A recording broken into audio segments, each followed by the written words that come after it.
알 수 있습니다. 하나님의 말씀은 우리의 발 앞을 비추어 주시는 등불이 되십니다. 그리고 우리가 가야 할 길을 비추어 주시는 빛이 되어 주십니다. 또한 성령 하나님의 인도하심으로 우리는 알 수 있죠.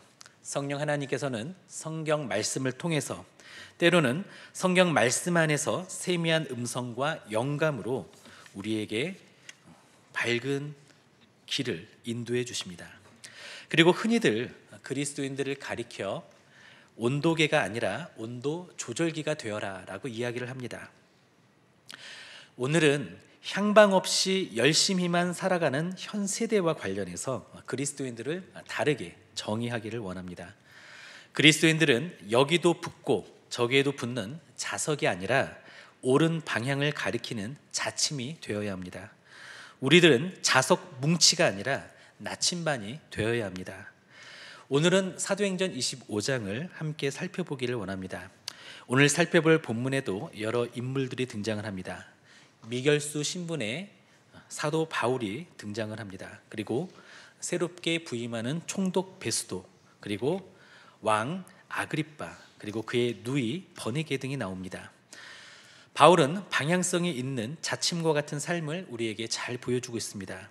그러나 다른 이들은 세상의 것들에 딱 달라붙어 있는 그러한 비루한 인생을 보여줍니다. 오늘은 이들을 통해서 우리의 모습을 비추어 보고 우리에게 말씀하시는 주님의 음성을 듣기를 원합니다. 첫째로 자석과 같은 사람들을 먼저 살펴보기를 원합니다. 지난주에는 총독 벨릭스에 대해서 살펴보면서 우리의 삶을 적용해 보았습니다. 벨릭스는 어떠한 사람이었습니까? 그는 돈과 쾌락과 권력에 들러붙는 그러한 자석 뭉치였습니다. 그는 총독이 되어서도 노예 근성을 버리지 못했습니다. 부유한 삶을 누리고 있으면서도 거지 근성으로 그렇게 살았습니다. 그뿐 아니었죠. 죄의 근성에 지배당하여 쾌락을 추구했습니다. 오늘 본문에는 새로운 인물이 등장합니다. 그들도 역시 자석과 같은 사람들이었습니다. 본문에 등장하는 첫 번째 자석은 바로 베스도 총독입니다. 베스도는 지난주에 함께 살펴본 벨릭스 총독의 후임으로 부임한 새로운 신임 총독입니다. 그는 먼 곳 로마에서 배를 타고 가이사랴의 관저에 도착을 했습니다. 그런데 그는 부지런했습니다. 그는 서둘러서 업무에 착수하죠. 사도행전 25장 1절 말씀을 함께 읽겠습니다. 1절입니다.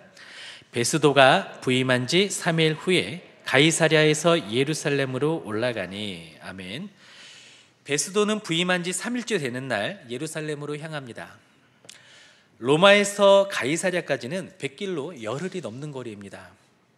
그런데 베스도는 도착한 다음 날 하루 정도 업무를 파악한 다음 바로 또 그 다음 날 바로 예루살렘으로 향합니다. 가이사랴에서 예루살렘으로까지는 육로로 100km 정도 떨어져 있습니다. 총독 베스도는 자기 지역 주민들의 지도자급 대표자들과 가능한 한 빨리 만나서 유대 관계를 맺기를 원했습니다. 베스도 총독은 그의 전임자 벨릭스에 비하면 굉장히 성실한 행정가였습니다. 태도면에 있어서도 벨릭스에 비하면 상양반이었습니다. 전임자 벨릭스는 책임을 회피하면서 끊임없이 간을 보고 뇌물만 바라던 그러한 사람이었습니다. 출세욕은 높았지만 노예 근성으로 관직을 때웠던 그야말로 속물이었습니다. 그러나 신임 총독 베스도는 자신이 맡은 일에 대해서 발빠르게 업무를 파악했고 자신의 역량을 발휘할 수 있도록 서둘러 인맥을 구축해 나갔습니다. 그래서 그는 서둘러 예루살렘으로 갔던 것이죠. 그렇게 베스도가 예루살렘에 있는 동안 대제사장들과 유대인들 중에 높은 사람들이 바울을 재고소하게 됩니다. 그리고 그들은 베스도가 새로 부임했다라는 약점을 이용해서 바울을 예루살렘으로 이송시켜달라고 강하게 요청합니다. 그들은 바울이 호송길에 오르게 되면 자객들을 매복시켰다가 바울을 암살하려고 했습니다. 그러나 베스도는 그들의 계략에 넘어가지 않았습니다. 하나님께서 베스도를 통해 바울을 보호하셨던 것이죠. 베스도는 사법 절차를 잘 이행했습니다. 그래서 그는 유대교 지도자들에게 재판을 원한다면 가이사랴로 와서 나와 함께 가서 거기서 재판하자 이렇게 제안합니다. 그렇게 해서 가이사랴에서 바울의 재판이 다시 열립니다. 그러나 유대교 지도자들은 이번에도 바울의 유죄를 증명하지 못했습니다. 오히려 바울의 무죄만 더욱더 분명해졌습니다. 그런데 이때 베스도는 모호한 태도를 보입니다. 우리 사도행전 25장 9절 말씀을 함께 보겠습니다. 9절입니다. 베스도가 유대인의 마음을 얻고자 하여 바울더러 묻되 내가 예루살렘에 올라가서 이 사건에 대하여 내 앞에서 신문을 받으려느냐. 아멘. 바울을 처벌할 이유를 찾지 못한 베스도는 유대인들의 환심을 사기 위해 바울에게 예루살렘으로 가서 변론을 하겠냐고 묻습니다. 여기에서 베스도의 자성이 어디에 반응하는지를 잘 볼 수 있습니다. 그는 사람의 마음을 얻는 것에 착하고 달라붙는 그러한 자석이었던 것입니다. 그는 민심을 얻는 것, 유능한 총독으로 인정을 받는 것, 더 나아가서 황제에게 인정을 받는 것이 그의 삶의 목표였습니다. 베스도는 존중 욕구, 인정받는 욕구가 강한 사람이었습니다. 요즘 세대는 어떻죠? 인스타그램이나 트위터, 페이스북에 자신의 사생활을 함부로 공개하거나 실제보다 미화해서 올리는 그러한 사람들이 많습니다. 얼마 전에는 고속도로를 시속 280km로 폭주하는 동영상을 인터넷에 올렸다가 검찰에 기소된 사람도 있었습니다. 또 아르바이트생이 냉장고에 들어간 사진을 올렸다가 해당 편의점이 폐점의 위기에 몰렸던 그런 사건도 있었습니다. 잠시라도 주목을 받지 못하면 견디지 못하는 관종이라는 그런 신종어도 등장했습니다. 바로 관심종자라는 뜻이죠. 그러한 사람들이 우리 주변에 많습니다. 우리에게 필요한 것은 인정받는 것이 아닙니다. 관심받는 것이 아닙니다. 나를 인정해주는 그 무엇에 자석처럼 달라붙는 것이 아니죠. 우리는 우리의 자침을 예수님께로 향하고 예수님을 표대로 삼아 앞으로 나아가야 합니다. 그리고 그 과정에서 주님과 동행하는 삶을 살아야 합니다. 오늘 본문에 등장하는 두 번째 자석은 아그리빠 왕과 버니게입니다. 베스도가 유대인들의 환심을 사기 위해 바울에게 예루살렘으로 가서 변론을 하겠냐고 물었을 때 바울은 그것을 거절하고 로마 황제인 가이사에게 상소를 합니다. 로마 시민권자인 바울은 가이사에게 상소를 할 수 있는 권리가 있었는데 그렇다고 그것이 무조건 가능한 것은 아닙니다. 이것이 가능했던 이유는 유대인들이 바울을 심각한 정치적 죄목으로 고소했기 때문이죠. 가이사에게 상소를 할 정도의 죄목은 그런 경우뿐이었습니다.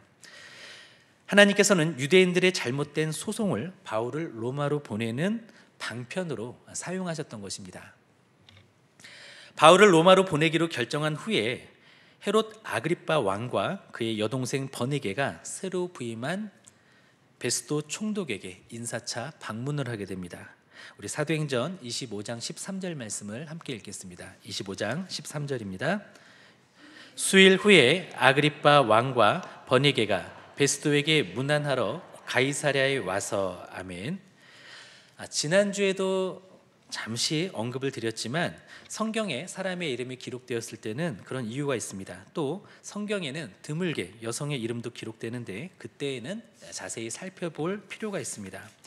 아그리빠 왕과 버니게가 베스도에게 문안하러 옵니다.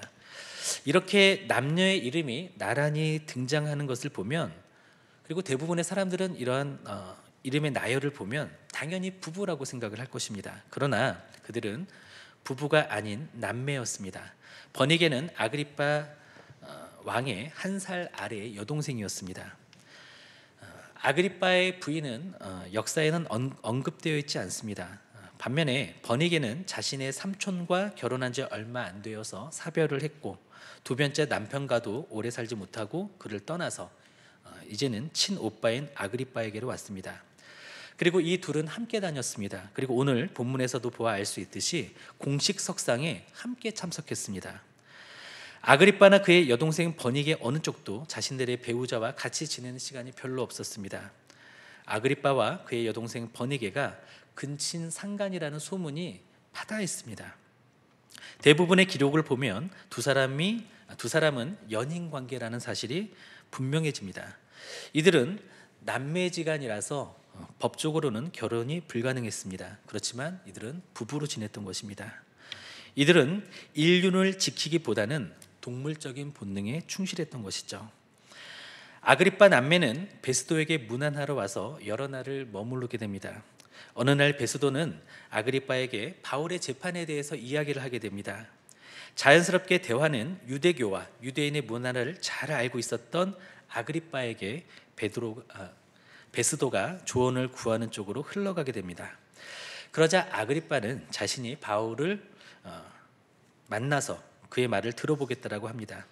그런데 바울을 만나는 아그리빠와 버니게의 모습이 좀 가관입니다. 우리 사도행전 25장 23절 말씀을 함께 읽겠습니다. 이튿날 아그리빠와 버니게가 크게 위엄을 갖추고 와서 천부장들과 시중의 높은 사람들과 함께 접견 장소에 들어오고 베스도의 명으로 바울을 데려오니. 아멘. 아그리빠와 버니게는 화려하게 치장된 왕의 의복을 입고 등장을 합니다. 조용히 신문을 하면 될 것이었는데 과하고 그야말로 뻑적지근하게 그러한 모습을 나타내는 것이죠. 그리고 가이사랴에 주둔하면서 각 1000명의 병사들을 통솔하고 있는 사령관들이 등장합니다. 그리고 시의 유력자들도 그곳에 함께합니다. 이것은 여론전을 펼치려 하는 베스도의 전략과 과시욕이 많았던 아그리빠의 성향 때문에 빚어진 모습입니다. 그리고 여기에 보면 23절에 보니까 크게 위엄을 갖추고 와서라는 표현이 있죠. 이 표현은 높은 지위를 천박하게 과시한다라는 뜻을 담고 있습니다.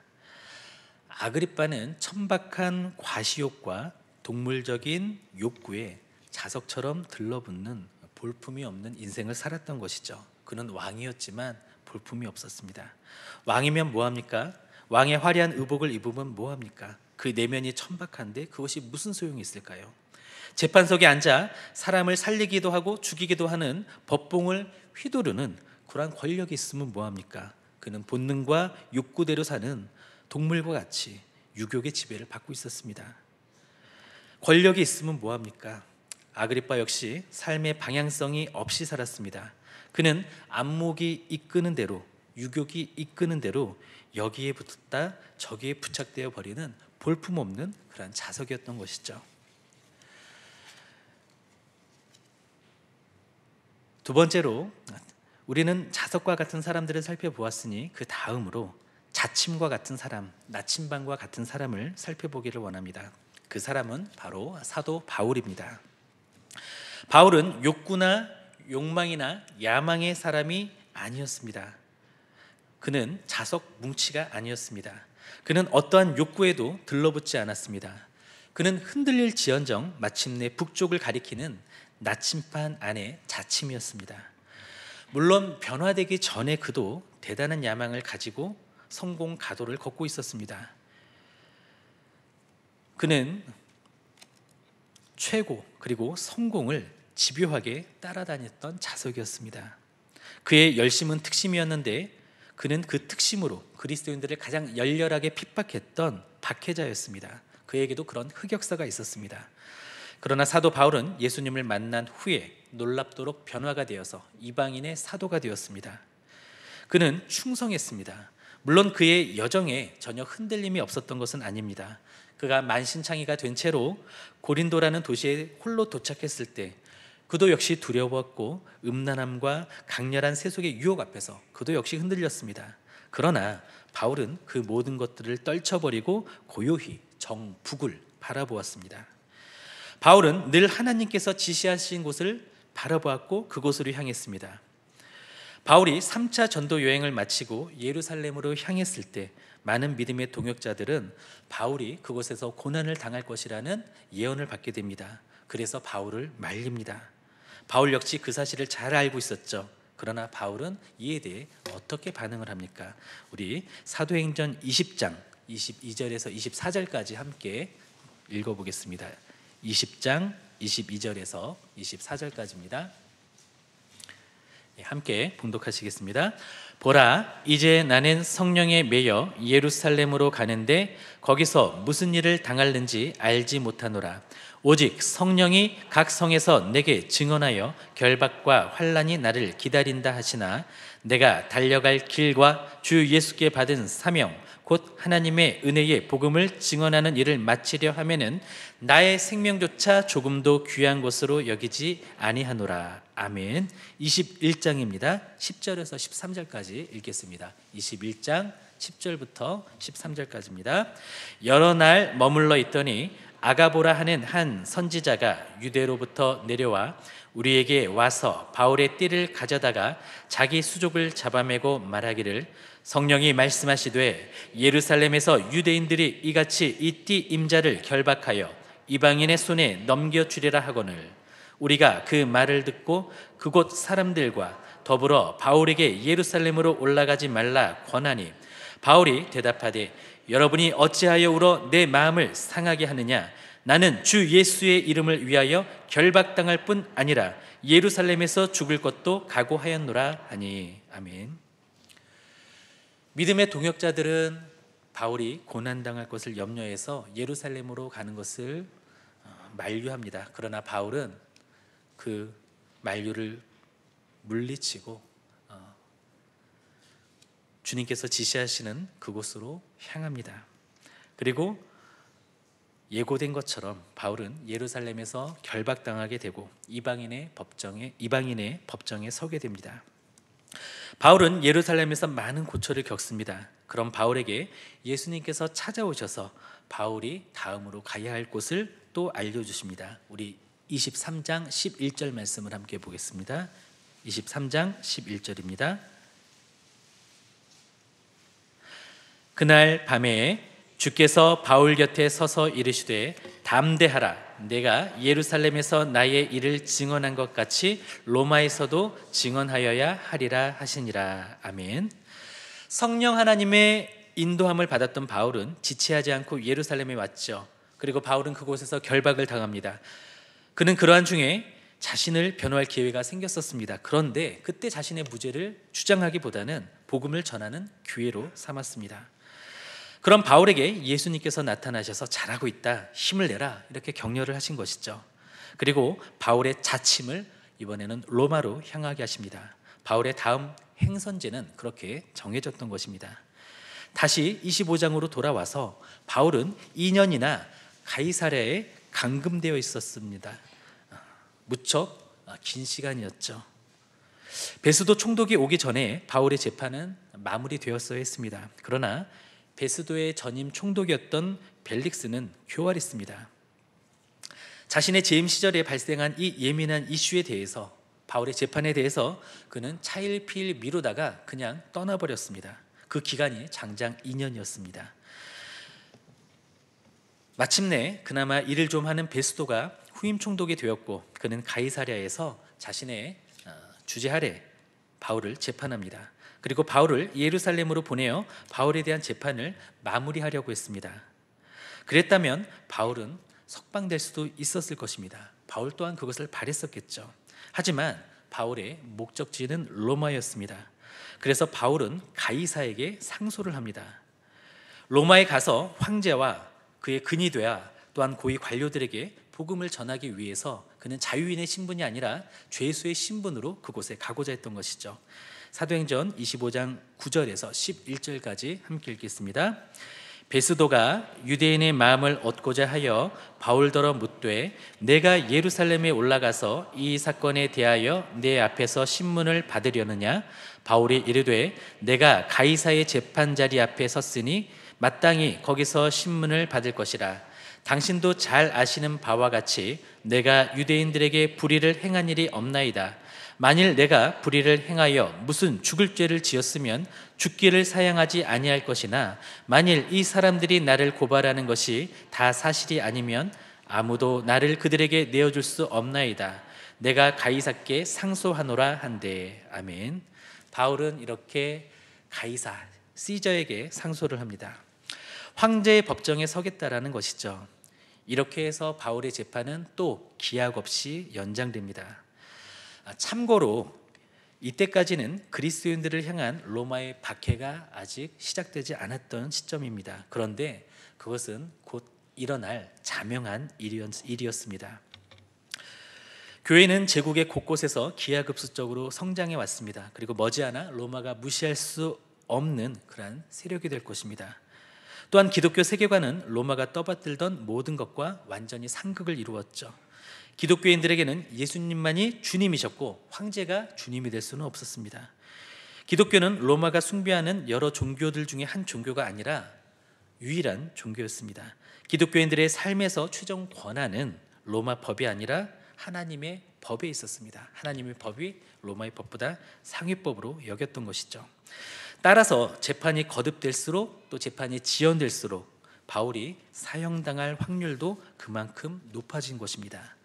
그러나 바울은 어땠습니까? 멈추지 않았습니다. 바울의 자침은 예수님께서 지시하신 그곳만을 바라보았습니다.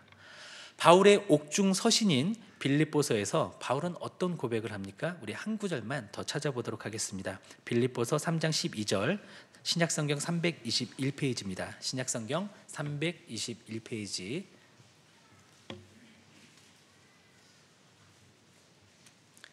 빌립보서 3장 12절에서 14절까지 말씀입니다. 같이 읽겠습니다. 내가 이미 얻었다 함도 아니요 온전히 이루었다 함도 아니라 오직 내가 그리스도 예수께 잡힌 바 된 그것을 잡으려고 달려가노라. 형제들아, 나는 아직 내가 잡은 줄로 여기지 아니하고 오직 한 일, 즉 뒤에 있는 것은 잊어버리고 앞에 있는 것을 잡으려고 표대를 향하여 그리스도 예수 안에서 하나님이 위에서 부르신 부름의 상을 위하여 달려가노라. 아멘. 표대를 향하여 다름질하는 바울의 인생은 이끌리는 대로 달라붙는, 또 마음이 동하는 대로 들러붙는 그러한 자석이 아니었습니다. 바울의 인생은 정북을 가리키고 있는 자침이었습니다. 그는 향방 없이 살지 않았습니다. 철저하게 방향을 가지고 살았습니다. 그는 많은 이들까지 옳은 대로 돌아오게 하는 나침반의 인생을 살았습니다. 말씀을 맺겠습니다. 우리들은 인정받고자 하는 욕구나 천박한 과시욕이나 육체의 욕구에 끌리다가 마침내 거기에 들러붙는 자석과 같은 삶이 되지 않기를 바랍니다. 세상에 혹하는 것들에 이리 붙었다 저리 들러붙었다 하는 비루한 인생이 되지 않기를 바랍니다. 그 대신에 흔들릴 지연정 오직 한 곳만을 바라보는 나침반이 되기를 원합니다. 이리 뛰고 저리 뛰는 이 세대에서도 멋지게 인생의 바다를 항해하는 처음과 나중이요 모든 이름에 뛰어나신 예수님의 이름으로 우리